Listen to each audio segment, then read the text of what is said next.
they made their money going to the homes. So it's called the Derek Clement House Party. What you do, a bunch of sisters get together and they invite me to their homes, right?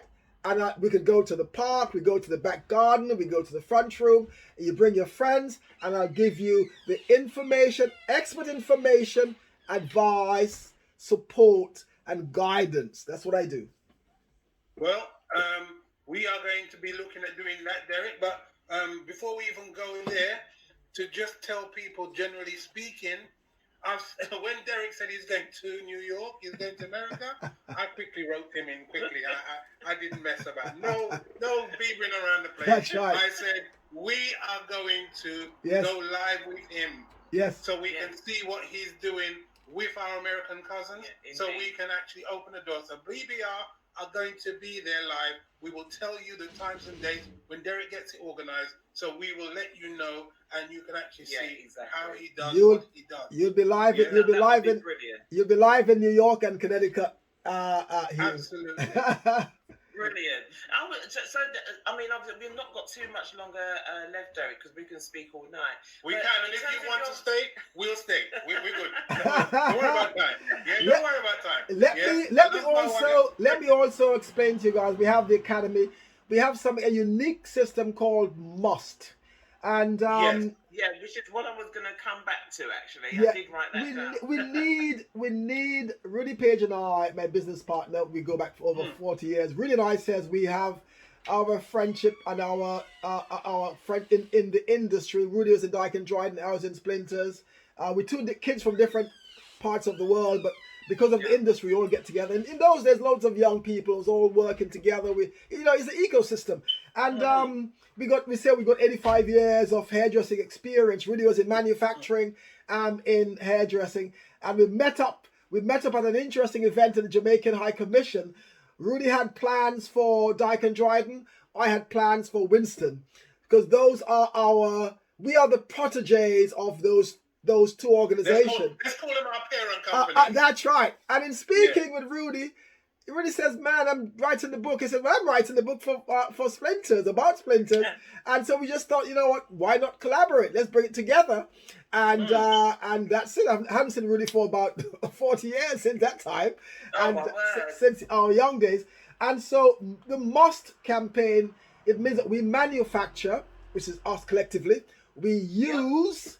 Right, that's us collectively. We train, and of course MUST, and we sell. So what we want our sisters to do in the Derek Clement House Party, you take the product and you sell it to your friends. You invite me to your house as a guest, and of course, in your office, in the park, wherever you want to be, and we provide that information, advice, and guidance, as well as you can invest in the product, invest in the brand, and that's what the Must is all about.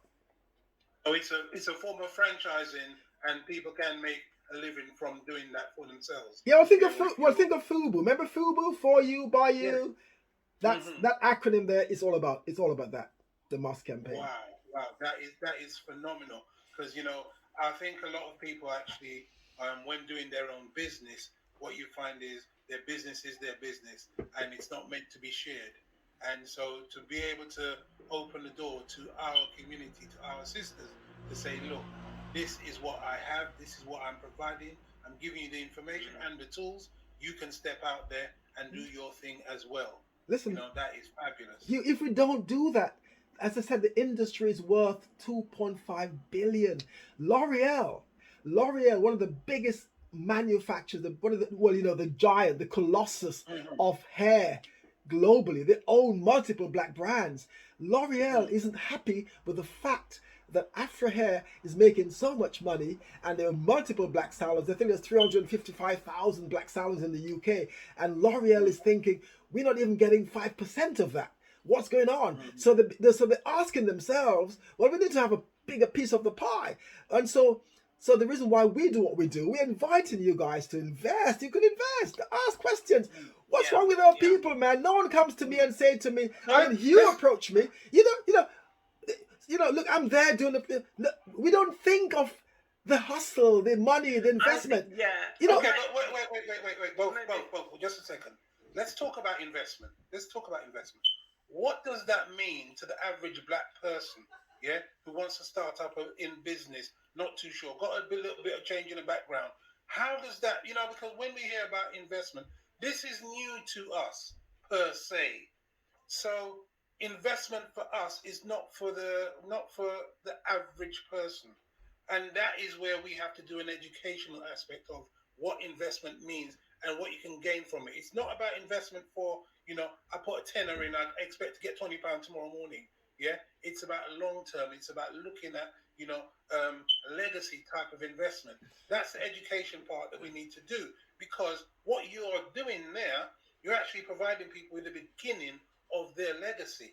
And the investment, while they might see as expensive, but they'll go and buy a pair of trainers for £200, £300. Right. Yeah, but not invest in themselves for 500 to be part of a company that is actually facilitating their needs. So how do we explain that to people? That aspect of investment. And that's for another conversation, because that's something that we could simply put together. Myself, Rudy Page, and myself and yourself will explain. We'll go through the whole process and procedure. We're all about transparency. Look, at the end of the day, right? When I started the conversation, I said that it's tangible. You investing into Derek Clement, over 40 years of hairdressing experience, not just a product line, but hair, right? It's who I am, right? We've got the product line, we've got the chemist, we've got the factory, everything is set up, right? You have to remember, this industry is a giant of an industry, and if you're not careful, what tends to usually happen, as we know, other people come into it and buy it from us. And then we would say to ourselves, "Oh my God, he sold it to you know who." But the reason why we sold it, because you're not interested, you're not asking, you can't see the vision. I've got friends who's got money. They'll never say to me, "Well, D, I got a £5 grand, hold on to that, and that's for the children," whatever. I mean, we need that conversation. We need that dialogue, and that's something we can do, Hugh, on a separate conversation. We could because we must, as I said to you, this today is just the first of many conversations. This is the first. Because this is the first. The learning is to talk, to hear, to understand, and then to assimilate that information to then put it out there. Well, you know what? I'm going to mix it up a bit, because I think it's, in some respects, it's not a case of people perhaps don't want to help or invest. It's just that they're not in a position to presently. And as I said, I truly believe, it's taken this long for black people, to a certain degree, to understand where their footing is in this world and in this country, all right? So from the ground up, things are starting to grow. People are starting to see. People are starting to do. And I truly believe that, come next year and a few years after that, black people in themselves are gaining the confidence to speak up, to say, I am not going to rely on the banks. I'm not going to do something that I don't particularly want to. And I'm going to be unapologetically going to support and invest in my own businesses. I know sometimes it may not seem that it's quick enough, but I just think that we just have to I think another way that we have to look at it is that you and I, we have family. We've got trusted friends. We can, if we haven't got a set of money to do, we can say to our friends, just like Derek has done, collaborate and put the money together. Whether it be I can put in 100, you can put in 200 and whatever, and we can say, look, Derek, this is what we've got as a collective. How do we make this work? Absolutely. Yeah, it's about the collaboration, not just about where I am today. It's about where I want to be in the future. Generational. Yeah. Well, look, somebody's just said here, people don't know what they don't know. That includes both business owners as well as customers. Sure. But the tide is changing. I totally agree. It's a slow burn. It infuriates me at times. But I do truly believe that there is a tide change, and that is why the companies, as you've mentioned, are now sitting up really very straight now. They're paying attention. They're paying very good attention now. So if that's starting to happen, that tells you that, you know, people are going to consider what they need to do.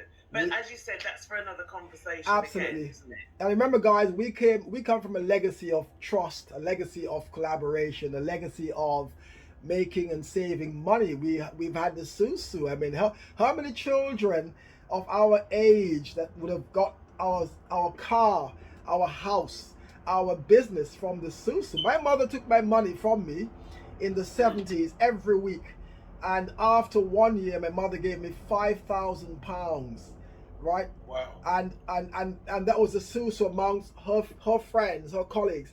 And I never forget the day my mother's best friend, they came to the house with a bag of money. It was in a bag anyway. And they went into the front room, and I didn't know this because obviously she was asking me for money. Derek, I need money for the housekeep, and I'm thinking, oh man, I gotta buy this. She says, I need, and do you know? Again, I call my mother the matriarch, and you know, those are the things that she did to her children. And so at the end of the year, I could see it right now, 1982, 83, she called me into the front room. Her friend knocked the door, came to the front room, sat me down, and they began to count. and I couldn't believe it, $5,000. And I remember taking that money, and I went into the bank in the, well, of course, is the bank in Hanover Square in the West End, and I put my money there, and I got the mortgage ASAP, and I went to Sudbury Hill, 97 Cavendish Avenue, and I bought a massive mock Tudor. I was only 24 years of age, right? And that's the thing, isn't it? I was able to buy not just my home, but I then invested into my salon in those days in Maida Vale. So I mean, you know, we can't be, and that was sort of simple saving system that we were doing because, you know, the mainstream bank wasn't keen on lending us money. So we could just, you know, we could repeat and replicate that same concept this time with products amongst ourselves, by ourselves. There are a few companies at the moment, a couple of black companies that's actually starting up doing exactly that in terms of the partner, and they do it independently. So, you know, we need to look at that. There's also the One Love Lottery. So, you know, we can actually get into that. We're actually supporting our own while having a little lottery system. So, you know, people, there are many options, many ways for us to work together to get onto a scheme such as Derek is providing for us. Yeah, exactly. So, you know, it's absolutely wonderful. It's been a pleasure.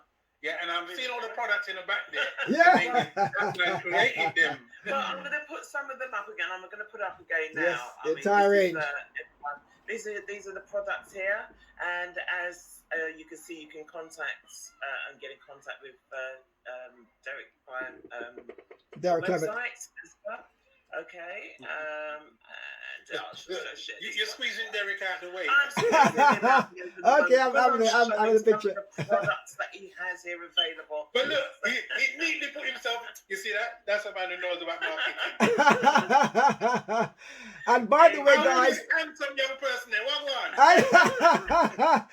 So it's for men and women. It's for men and women, guys, and you know, it is what it is. That's what we do. We are passionate about our community. We love our people. And you know, we're special here. I mean, even your program this evening, both of you, I mean, this is absolutely remarkable. It's delightful to reach out and to collaborate and to share and to, you know, update the community. Absolutely. Brilliant. Lovely. Thank you so much. Well, it has been a pleasure. Even though we didn't get to cover all what we wanted to cover. There'll be part two. Part two. Worry about yourself. Yeah, having said that, I mean, you know, the gems that you've dropped this evening, you know, as somebody quite rightly said, you don't know what you don't know. So where it came with in regards to women's hair, you know, that was quite something, and thank you very much for sharing that, because a lot of people over a period of time will look back at this and say, do you know what, I did not know that, and that will fill them with confidence going forward. And I mean, of course, I'm going to ask you one last. Yeah, sorry. Yeah. You say. No, I was about to say that it's so interesting at this time in our lives, in our history, in our trajectory, in our awokeness. You see how because of the COVID, we talk about hair health and hair well-being. So our emphasis is essentially on the well-being of your hair. But sisters, bear in mind, as I keep saying, hair grows at a cellular level, not externally. Yeah. Products don't make your hair grow. It's only there to sustain and to maintain the hair shaft. But you've got to focus on the inside. You've got to eat the right food. You've got to be holistic. You've got to be physically, mentally, and spiritually whole. Yeah.